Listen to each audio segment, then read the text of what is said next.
श्रीमद् भागवत गीता प्रसंग कि आखिर कुंती ने श्री कृष्ण भगवान से दुख क्यों मांगा।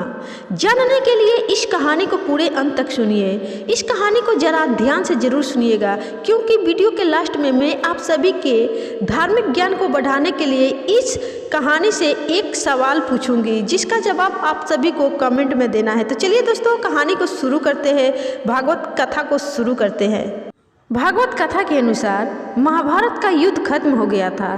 युधिष्ठिर ने हस्तिनापुर की राजगद्दी संभाल ली थी।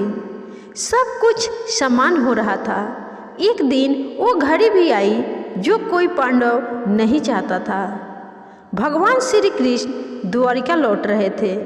सारे पांडव दुखी थे, क्योंकि श्री कृष्ण उन्हें अपना शरीर का हिस्सा ही लगते थे, जिसके अलग होने के भाव से ही वे कांप जाते थे। लेकिन श्री कृष्ण को तो जाना ही था। कोई भी श्री कृष्ण को जाने नहीं देना चाहता था।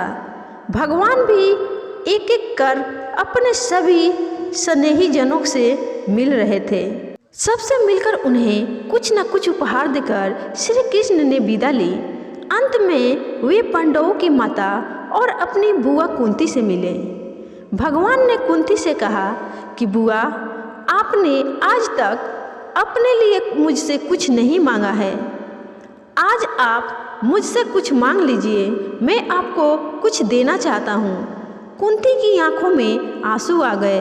उन्होंने रोते हुए कहा कि हे श्री कृष्ण, अगर कुछ देना ही चाहते हो तो मुझे दुख दे दो। मैं बहुत सारा दुख चाहती हूँ। श्री कृष्ण आश्चर्य में पड़ गए।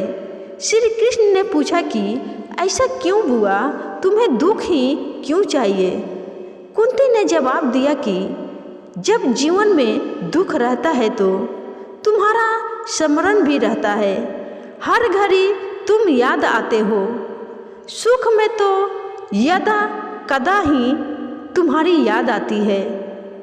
तुम याद आओगे तो मैं तुम्हारी पूजा और प्रार्थना भी कर सकूंगी।